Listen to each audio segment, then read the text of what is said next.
سایه‌های خیانت، جایی که پرده از رازهای پنهان زندگی‌ها برداشته میشه. سلام. بعضی صداها هستند که تا ته قلبت میرند.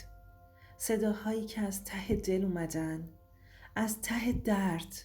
امروز میخوام 3 تا از داغ‌ترین و واقعی ترین داستانهایی که توی دایرکت برام فرستادین رو براتون تعریف کنم.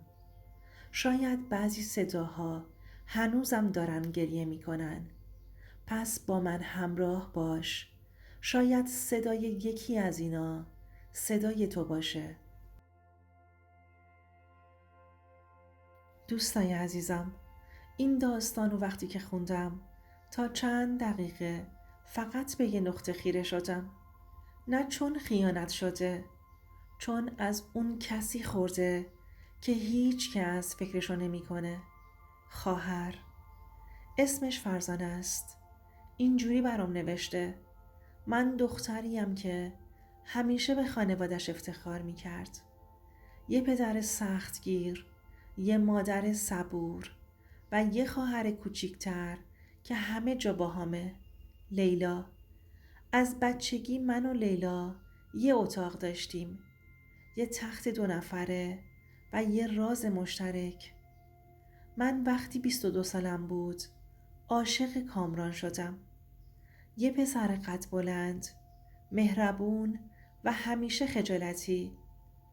ما توی دانشگاه آشنا شدیم، عاشق شدیم و بعد از 3 سال ازدواج کردیم. اما یه چیزی توی دلم همیشه سنگینی می کرد. حس می کردم کامران وقتی لیلا رو توی جمع می بینه یه جور دیگه نگاش می کنه. ولی می گفتم شاید چون خواهرمه طبیعیه. فرزانه تعریف میکنه که بعد از ازدواج لیلا زیادی می اومده خونشون. می گفت همه چی معمولی بود. لیلا یه جوری با کامران رفتار می کرد که اول فکر می کردم مثل داداششه. ولی یه شب رو که دیگه هیچ وقت فراموش نمی کنم. تولد 28 سالگیم بود.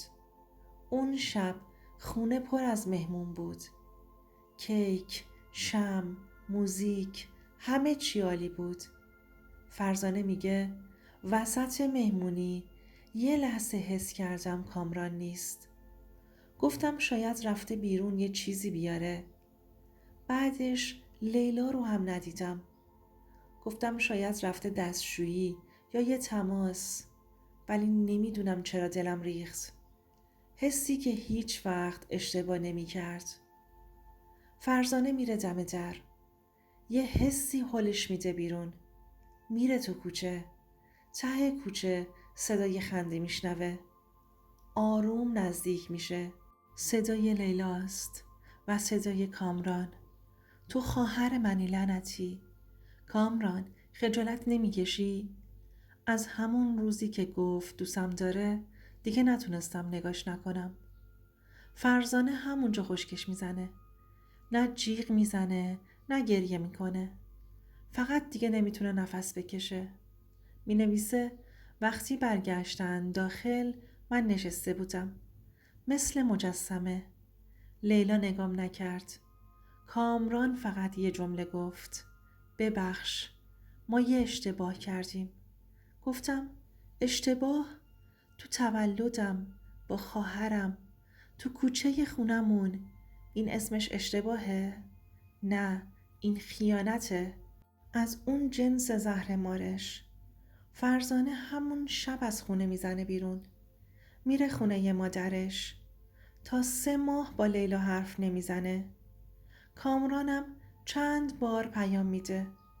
اما فرزانه دیگه جواب هیچ کدومو نمیده. خلاصه این که گاهی یه نفر میتونه هم خواهرت باشه هم دشمنت. گاهی کسی که باید ازت محافظت کنه میشه همدست کسی که میشکنتت. و اون شب نه تولدم بود نه شب شادی. اون شب شب مرگ اعتمادم بود.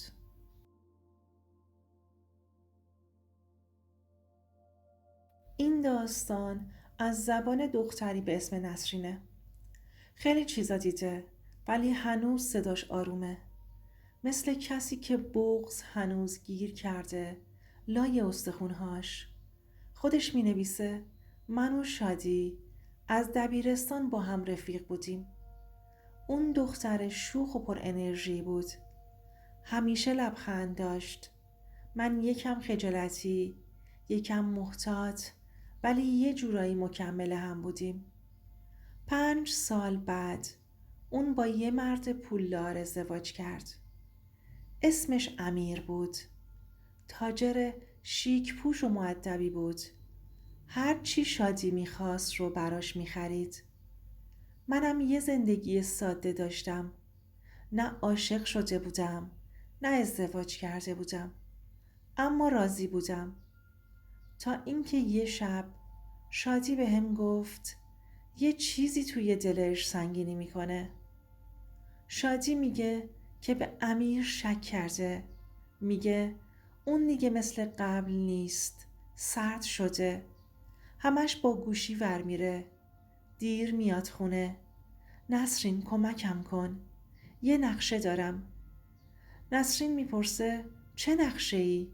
شادی میگه تو یه شماره ناشناس بساز. بهش پیام بده. ببین جواب میده یا نه. نسرین اولش مردد بود ولی بالاخره قبول میکنه. شروع کردم به فرستادن پیام از یه خط الکی با اسم مستعار. سلام آقا امیر، من از دور همیشه تحسینتون میکردم. فکر کردم به هم محل نمیذاره ولی گذاشت. و نه فقط محل گذاشت بلکه مشتاقم شد. پیامامو با شعر جواب میداد. گفت یه زن مثل من همدلیش کمیابه. من فقط نقش بازی می کردم یا حداقل اولش اینجوری فکر کردم. تا اینکه یه شب امیر پیام میده. دلم میخواد صداتو بشنوم. و اونجا نسرین اشتباه کرد. زنگ زد. امیر صداشو شناخت. ولی نه به عنوان دوست زنش. به عنوان همون زن مرموزی که ازش خوشش اومده بود. صدامو دوست داشت. گفت صداتون توش غمه. من از غم حرف زدم. از تنهایی، از نخواستن و اونم گوش داد. شادی دیگه نمیدونست. منم هر روز بیشتر گم می شدم. تا اینکه یه روز امیر گفت بیا ببینمت. یه کافی شاپ دنج. فقط یه بار بعدش تموم. منم رفتم. لباس ساده پوشیده بودم. هیچ آرایشی نداشتم. فقط نشستیم.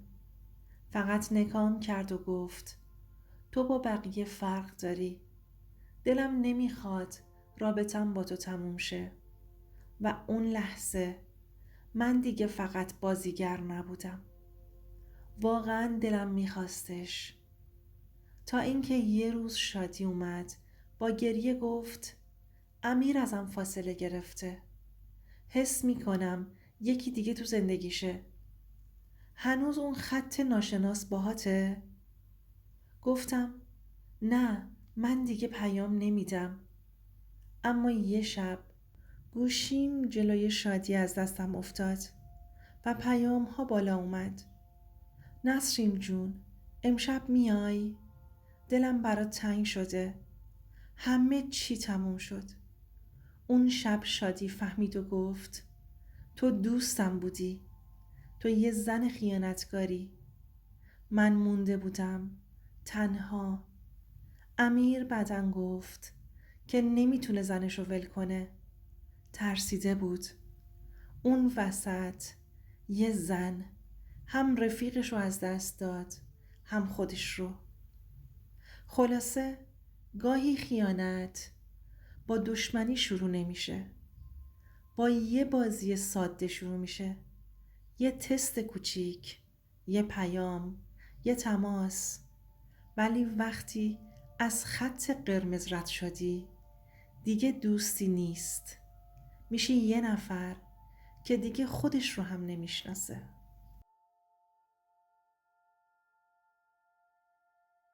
از زبان دختری به اسم الناز، ماجرایی که توش صدای خیلیا خفه شد، ولی اون هنوز داره صداشو میرسونه. من یه دختر ساده بودم. پدرم از بچگی نبود. مادرم با زحمت بزرگم کرد. من و اون تنها بودیم. تا اینکه یه روز مامانم گفت که توی یه تور ترکیه یه مرد خوب دیده. پولدار، مؤدب، تنها و بهش پیشنهاد ازدواج داده. مخالفت کردم. گفتم ما دوتا هستیم مامان. ما که خوشحالیم. تو چرا میخوای همه چی رو عوض کنی؟ ولی مامانم گفت منم حق دارم خوشحال باشم. فقط یه بار. اسمش آقای نادری بود. خوش لباس، با کلاس، با اخلاق، خونه بزرگ، ماشین مدل بالا، مهمونی های لاکچری. الناز حس غریبی داشت. انگار اون خونه مال اونا نبود. شبها یکی در اتاقمو میزد. آروم. اولش فکر میکردم توهمه. ولی بعدش دیدم وقتی در رو قفل نمی کنم، صبح که پا میشم لباسام همه کجه. خوابالودم. یه حس بد توی بدنم دارم. یه شب قرص خواب نخوردم. ولی در رو قفل نکردم. وقتی بیدار شدم صدای نفسش رو شنیدم. توی تاریکی یه سایه دیدم. اون شوهر مادرم بود. وایستاد کنار و گفت ببخش دخترم. نتونستم خودم رو نگه دارم. فریاد زدم. مادرم رو بیدار کردم. همه چی رو گفتم. مامانم بهم گفت دیوونه شدی؟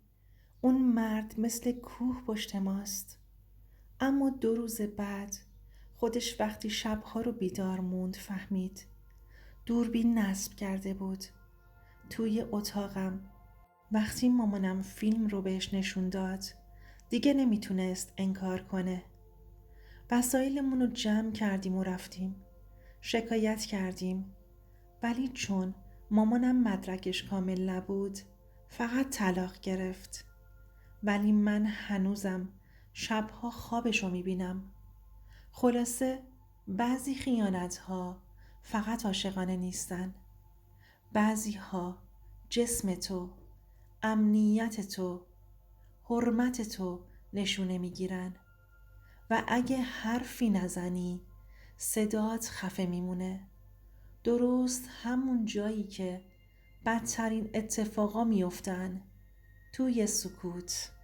این 3 تا داستان 3 تا فریاد بودن از 3 تا زن با 3 تا درد.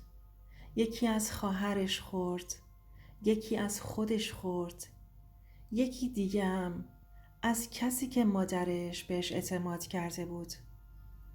اگه از این داستانها و صداها فقط عبور کنیم، اگه نگیم، اگه گوش ندیم، فردا ممکنه صدای خودمون باشه که کسی نمیشنوه.